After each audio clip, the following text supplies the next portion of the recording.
Welcome back to the podcast, everybody. Episode 172 today. We are looking at the new senior tax deduction. So as you probably heard in previous episodes, really what we're focusing on a lot here in Q1 of 26, naturally, is a lot what's been previewed to us in 25. So again, this one is very similar to other topics we've touched, as it is a byproduct, if we want to call it that, of the One Big Beautiful Bill Act, or OB3, OB3A, all kinds of acronyms around it. But today, again, specifically, we're going to look at the new senior tax deduction. And as always, Chris Bacuro, my co-host with the mostest, or hostess with the mostest, however it goes. Welcome back, sir. What's happening? Oh, it's good to be back. You know, it just triggered, John. We might have to do section 179 for episode 179. That's be a actually good podcast. A good idea. You don't always come up with good creative. I'm just kidding. After, taking you behind the curtain, we just talked about podcast, what we're going to be doing for the next X amount of podcasts, obviously off record. And then this just popped in my head when you said, I didn't realize we were on episode 173 already. But it is crazy. We've been doing this for quite a few years. Wow. But it's an honor to be part of the community here, Teaching Tax Flow, and this podcast. We're going to talk about the senior deduction. I like to call it the mature age deduction. It's a little softer. But the senior deduction, this is a result of, like John said, OB3.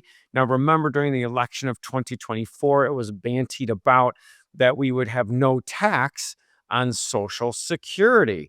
That sounded really sexy, didn't it? Unfortunately, that wasn't going to happen, right? Social Security system is completely separate from the U.S. tax system, even though your self-employment tax is collected on your federal tax return if you're self-employed. And both sides of the aisle had to come together to compromise on something.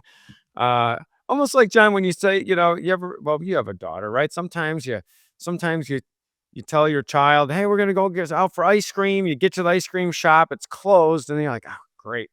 I guess we'll give her a piece of candy or something, keep her happy, or him or her. So this is the piece of candy. It's not the ice cream shop.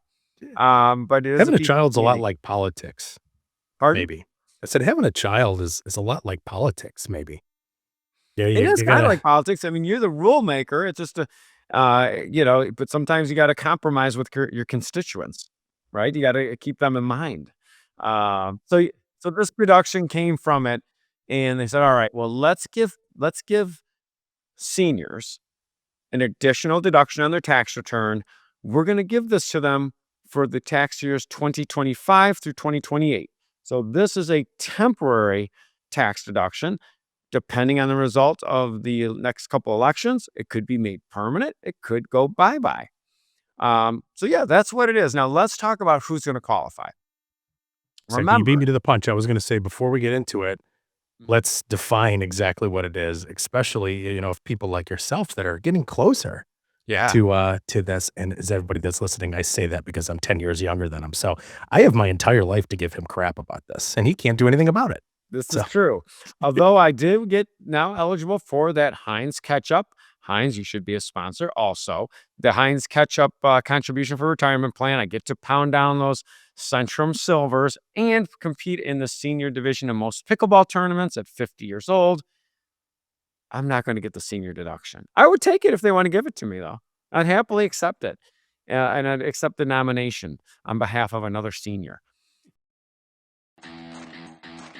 This podcast is sponsored by REPStracker. Are you a real estate investor who is bogged down with the huge tax burden? Real estate investing can open the door to powerful tax benefits. REPStracker can streamline the process of accelerating these opportunities. To take advantage of a special TTF community discount, go to teachingtaxflow.com/reps, REPS, and use the code IFG. Better yet, click on the link below in this episode's show notes to go directly to the REPStracker sign-up page.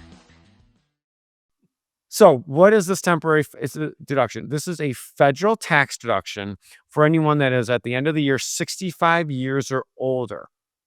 The cool thing about this deduction is that you can take this deduction even if you don't itemize your deductions. So if you take the standard deduction, this could be an additional standard deduction.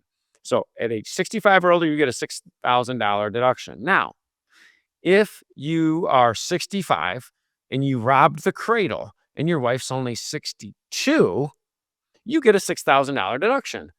Yet if you are a married couple and both of you are 65 and older, then you could get up to a $12,000 deduction. So both spouses can qualify for this deduction.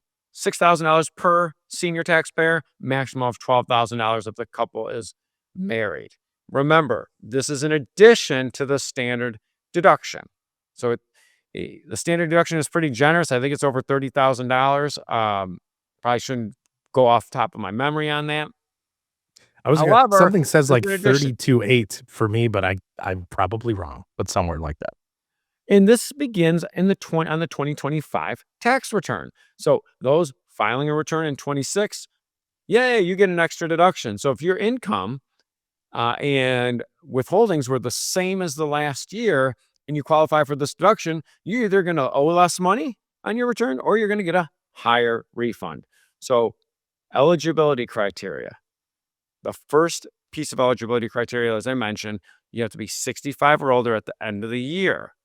So if your birthday's on January 1st and you turn 65 January 1st, hey, happy belated birthday. But you're not getting it for that 2025 year. You're going to get it in the 2026 year. You have to have a valid social security number. So that is interesting, right? Because what if someone is a U.S. tax resident, but they have an I-10? They could be married to someone that is a U.S. U.S. citizen with a social security number. So you have to have a social security number, be age of 65 and older, and you have to have a eligible filing status. Okay, what the heck's that mean, right? That means single, head of household, or married filing jointly. Married filing separately, taxpayers do not qualify for this deduction. So there used to be this concept before Tax Cuts and Jobs Act, primarily called the marriage penalty. Now, we're talking about taxes, everyone. If you took that the wrong way, leave a comment on our YouTube and we can direct you to a marriage counselor. Probably, I don't know. Sure, we have one in the audience, right? Yeah, if they think that's a real thing, they might need a lot more help than a couple sit-down sessions. Right? Well, John, knows? when I'm playing my favorite sport, which is pickleball, we haven't mentioned pickleball in a little bit. No, but now you mentioned it, I think 4 times in one episode. So don't worry, you're making up for it. You're good. And if you drive a ball right down the middle, I call that divorce alley, right? Because it goes right between both players. They both look at the ball thinking the other one's going to get it. And usually we just say, divorce alley, call the counselor. Now, when you're playing a married couple, it gets really interesting and dicey. But, as long as you say it in fun, I think everyone understands, oh, dang it. That one went I think right if that happens, playing a married couple, I'm sure you can clearly identify who wears the pants in the relationship as the person who just goes anyways. We won't go down Well, that it kind of road. depends on, where the position of the players were, who's forehand side. Are they both forehand sides? Bottom line is, if you play too much pickleball together and you file separately from your spouse, you are ineligible for this deduction. Sorry. So consider filing together for tax. Now, there are reasons you wouldn't file together, but I'm just saying from a pure deduction standpoint, you have to file together as if you are married. Now, there are phase outs. Okay. Oh gosh, phase outs. Most deductions have phase outs. And what a phase out means is that, hey, the government says, you know what, you're mature aged. You've survived 65 years in this crazy world. We're going to give you an additional deduction. But guess what? We're going to put you on Santa's bad list if you make too much money. So for married filing jointly, the phase out begins at $150,000 of modified adjusted gross income. So that's kind of a modest phase out. Single, it begins at $75,000. Now remember, if you're in this situation, many of these taxpayers are also drawing some Social Security income, which could be affected by your retirement plan distributions. So folks, remember, marginal tax rate is more important than a tax bracket. Tax brackets lie to us. So be aware of these phase outs. At about $250,000 of income for a married filing joint couple, you are pretty much completely phased out of this deduction, meaning you'll get nothing. So it phases out as your adjusted gross income increases. Now, that's different than what we call a cliff. and not Cliff from Cheers, John, who, with your beard, I don't know, you have I a gotta young find a version of Cliff. stool. I gotta find a stool to sit on. Wasn't he the one that kind of was slumped over a little bit, always with his elbows like up on the bar? Is that the guy? That might be Norm. No, he was the mailman. Oh, that's who I'm Cliff. thinking of. Okay. Yeah. Well, Yeah. anyway, a cliff means that if you go $1 over a threshold, you get no deduction. So phase outs are usually a little more friendly than a cliff. So there is a phase out. Single phase out begins at 75 grand, ends at 175. Married joint phase out begins at 150 and ends at about 250. So for lots and lots of people, we feel millions and millions of people we feel are going to be eligible for this temporary deduction. Hey, this sounds great. Sign me up. Guess what? We're going to tell you how. Yeah. And really with this one too, Chris, which is a little different than other ones, even though there's cliffs and phase outs that we've mentioned a lot, this one I feel like is it's much more clear, easier to read than some of the other ones that we've talked about in other episodes, right? Where I feel like there's not as many variables in this one. This is pretty defined. Like Correct. it's not hard to, it's not easy to confuse this. Let's put it that way. The confusing part, though, is figuring out your modified adjusted gross income. That when you're in this situation, and if you're drawing Social Security, it could be bouncing around like a pogo stick. So that's where we've got to factor in. And so, for instance, if you've got medical expenses, well, that could be an itemized deduction, but that doesn't reduce your adjusted gross income, which would make you eligible for the senior deduction. So again, marginal tax rate, that's the truth. Tax brackets lie to us. So how do you take this? Yep, like I said, this sounds great. Sign me up. Well, the IRS came out with a new Schedule 1A. Now, John, we did a special podcast episode on this very schedule. I don't remember what number it is. 160, I believe. Wow, it's been that long. Okay. Yeah. We're really on top of things. The Schedule 1A is the form that you take the senior deduction. That Schedule 1A gets attached to your Form 1040, your federal tax return. And bada boom, remember, you don't have to itemize your deductions to take the senior deduction. Now, I mentioned this is a federal tax deduction, right? You're going to have to look at your state and determine if there's something called state tax conformity. Obviously, there are some states that don't have an income tax at all. There are some states that use your federal taxable income as their number. There are some states that use your adjusted gross income. There are some states that use some type of modification. So talk to your tax professional and figure out, am I benefiting at the state level at all from this new deduction? And this deduction can give you opportunity. So let's say you're eligible for the entire deduction. You're age 66, you have retirement plan assets, and you are going to have required minimum distributions in the future.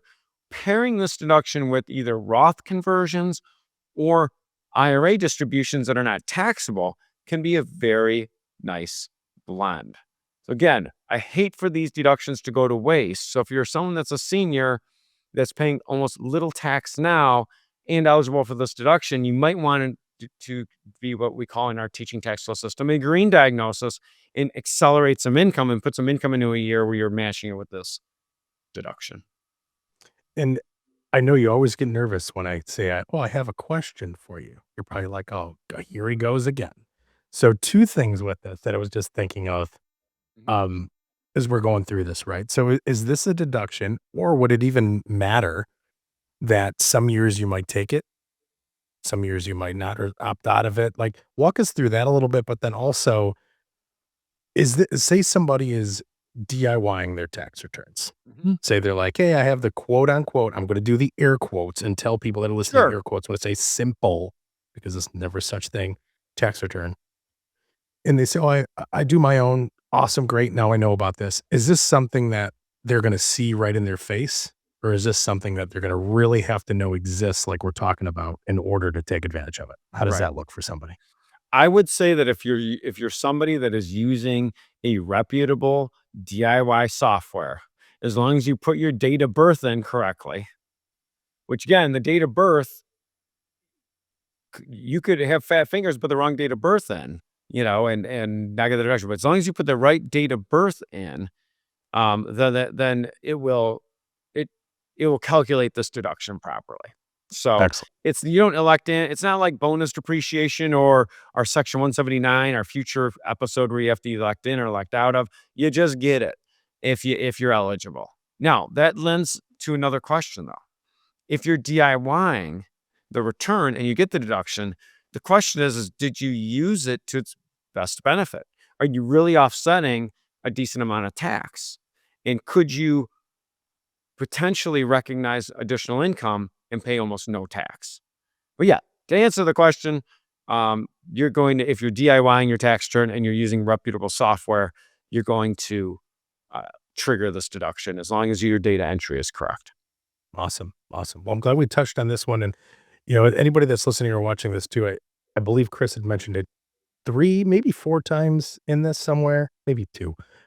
The explaining what a tax professional is, right? And I think, again, and I shouldn't say I think, I believe and I know, this is, again, probably at least one of the top 5 episodes and topics we've touched on where by working with somebody else, you have, I know you mentioned it, opportunity in there a few times. If we could capitalize that verbally and put it bold somewhere, we would. I know with working through a tax pro, and this is me, right? I'm a marketing guy. Chris, you're a tax pro. Been doing this a long time. You know all this stuff. Even though I do these podcasts with you, we do a lot together in teaching tax flow. I literally learn something from every conversation we have around this. So it is physically impossible that the average taxpayer knows all this stuff. Why I say that, right? Working with a tax professional, you might look at it, and I'm speaking to the taxpayers here. You might look at it as, oh, I don't want to spend that much, or, oh, I can do it myself to save money.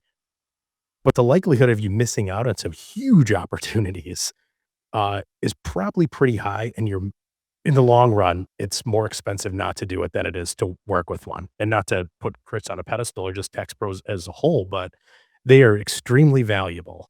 And we've had topics on picking those too. So sure, listen to absolutely. that. And yeah, Chris, this is a great one. I'm glad you threw this topic on the roster because, again, I wouldn't have thought of this one. We put it on here. And we got some good ones coming up too, right? Got some good topics. Got some good ones. Yeah, absolutely. I have some great topics coming up. So Awesome. Definitely, become more involved in the teaching tax law community if you're not already. We'd love to see you in our Defeating Taxes private Facebook group. It's really hard to find. defeatingtaxes.com. You could post anonymously and then comment. We're seeing a big uptick in comments and on our YouTube channel, and we love it because your feedback helps us figure out what content we should lean into. So we appreciate it. Absolutely. And as we get into February here now, everybody, I'm going to throw that quote out that I think I pulled it out maybe about a month and a half ago. So we're getting up to another deadline, likely the most popular tax deadline around that April 15th. I'm going to read it off my board here past the camera. Procrastination makes easy things hard and hard things harder. So don't wait till the last minute to explore all the stuff that we talk about here. So don't be lazy is really what I'm trying to say. Get on that, defeatingtaxes.com. If you're here on YouTube, awesome, welcome.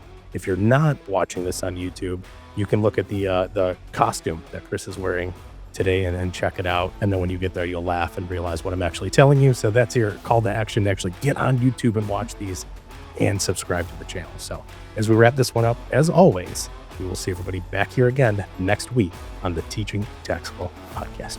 Have a great week, everybody. The content provided is for educational purposes only. We encourage you to seek personalized investment advice from your financial professional. For all tax and legal advice, please consult your CPA or attorney. Investment advisory services are offered through Cabin Advisors, a registered investment advisor. Securities are offered through Cabin Securities, a registered broker-dealer. The content of this podcast does not constitute an offer of securities. Offerings can only be made through an offering memorandum, and you should carefully examine the risk factors and other information contained in the memorandum.